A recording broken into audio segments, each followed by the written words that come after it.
Dr. Annie Bukacek is a board-certified internal medicine physician and sole proprietor of her medical practice in Kalispell named Hosanna Healthcare. She's been practicing medicine for over 30 years, most of those years in Montana. She got her medical degree from the University of Illinois in Chicago, did her internship and residency of internal medicine at Oregon Health Sciences University. Dr. Annie is a council member and fellow of the American College of Physicians Montana chapter, and in 2019 won the ACP Laureate Award for commitment to excellence in medical care, as well as service to their community and the ACP. She is a member of the Montana Medical Association Legislative Committee. She was voted Best Family Physician in Flathead County 2012 and 2019, and she is a member of the Flathead County Board of Health. Dr. Annie has been a president of Montana Pro-Life Coalition since 2008 and is a member of the board of directors of the Montana Shooting Sports Association, MSSA. She is a mother of 5 and a grandmother of 12. You're going to come and help her with her podium. Please welcome to the podium Dr. Annie Bukacek.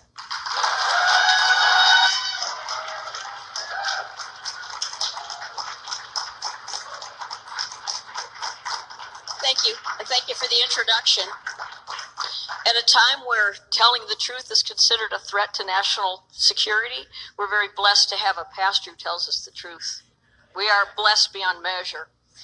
So I'm going to read this so that I make sure I don't give excessive commentary. So I'm going to talk about death certificates today. The decision for unprecedented government-mandated lockdowns has been based on the alleged death rate of COVID-19. Is this death rate based on truth? I posted the following question on Facebook yesterday. This is the question.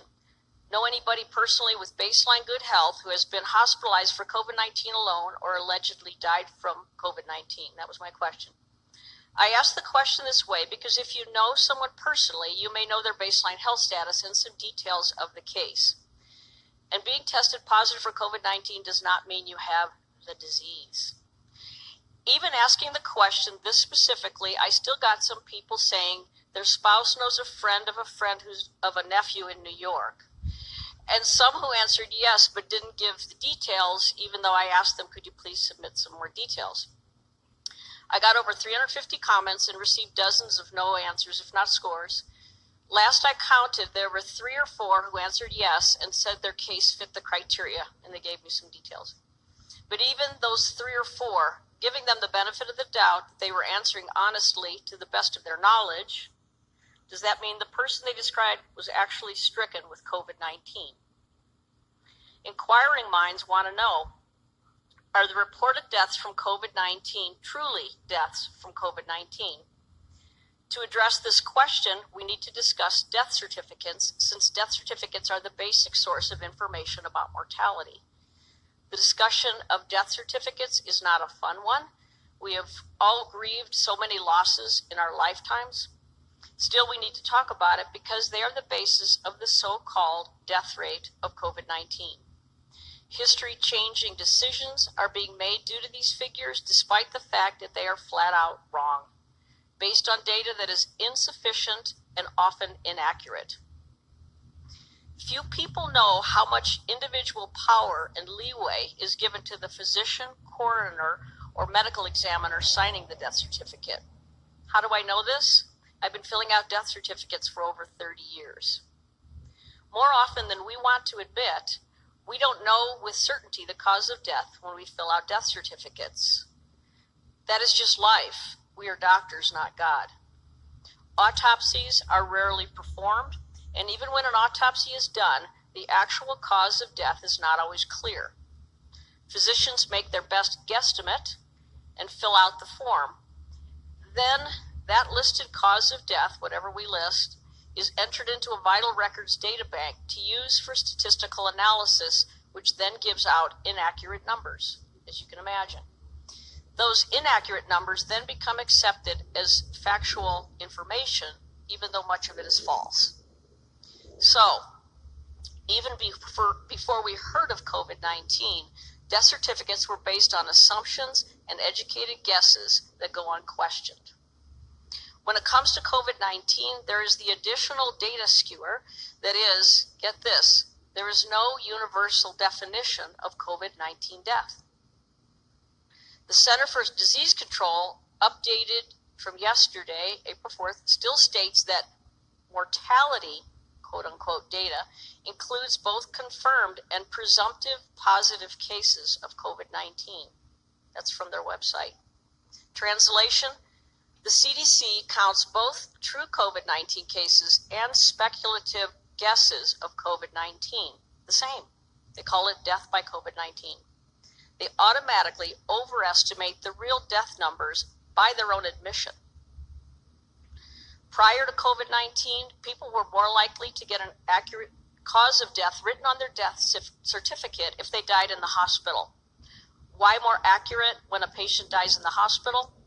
Because hospital staff has physical exam findings, labs, radiologic studies, etc., to make a good, educated guess. It is estimated that 60% of people die in the hospital. But even those in hospital deaths, the cause of death is not always clear, especially in someone with multiple health conditions, each of which could cause the death.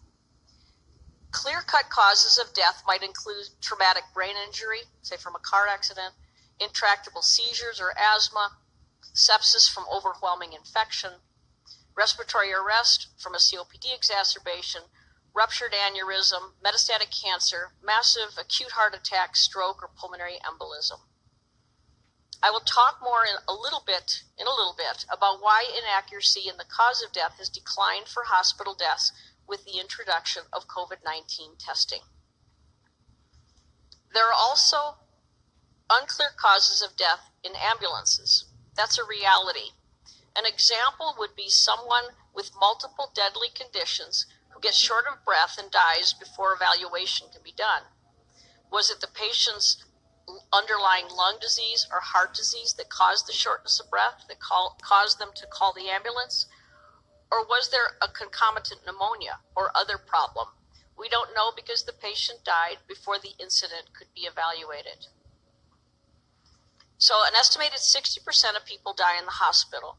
As to the other 40%, it is estimated about 20% of people die at home and 20% in nursing homes in this country. The true cause of death in these situations usually remains unknown. The death certificate is filled out with the best educated guess. Unknown causes of death include elderly people or younger people with known heart disease who die peacefully in their sleep.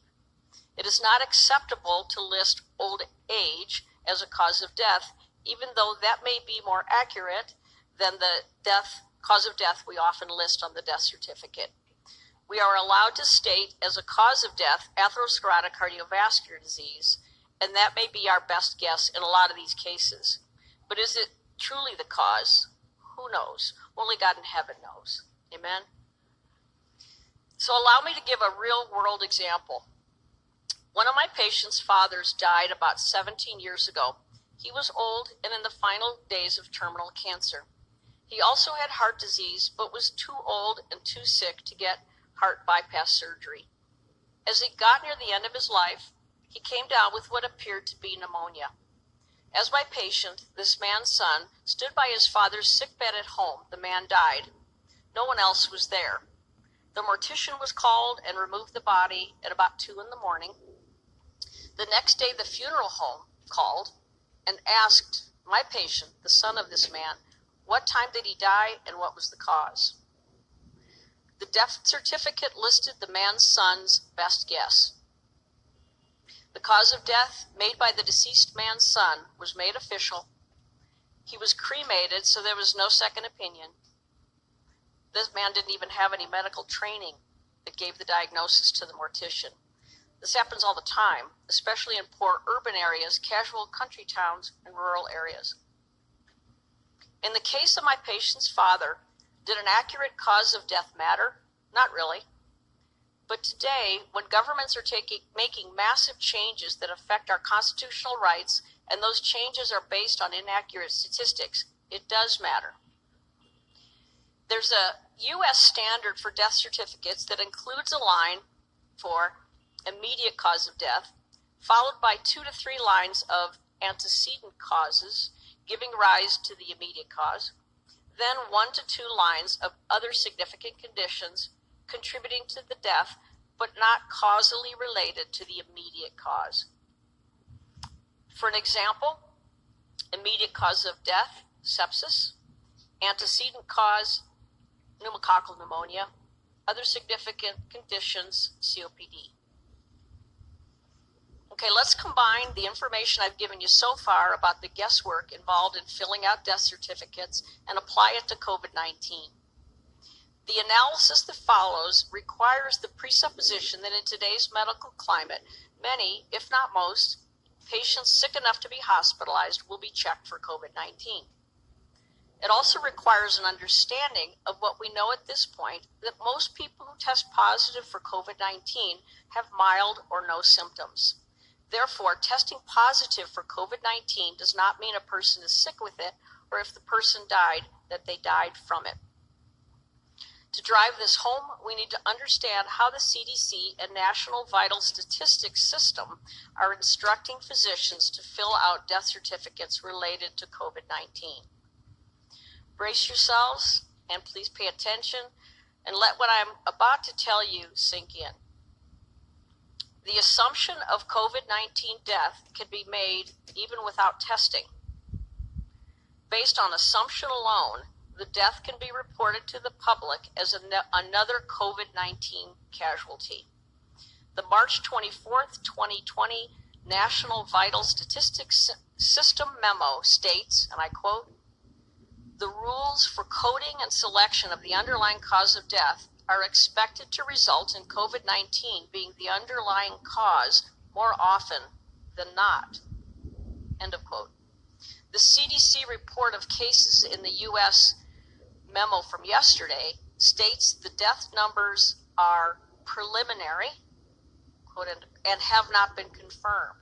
So, quote, the results are preliminary and have not been confirmed, end of quote. It's from the CDC website. Here's a quote even more laden with meaning.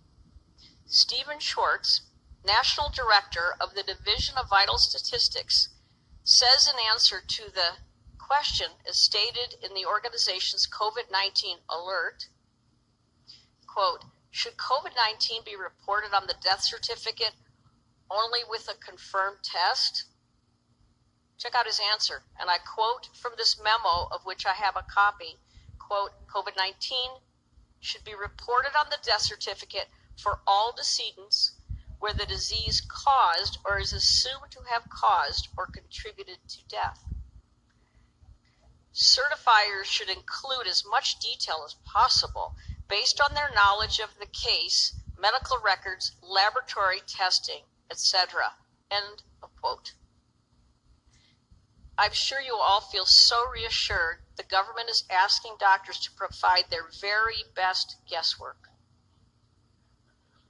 Not.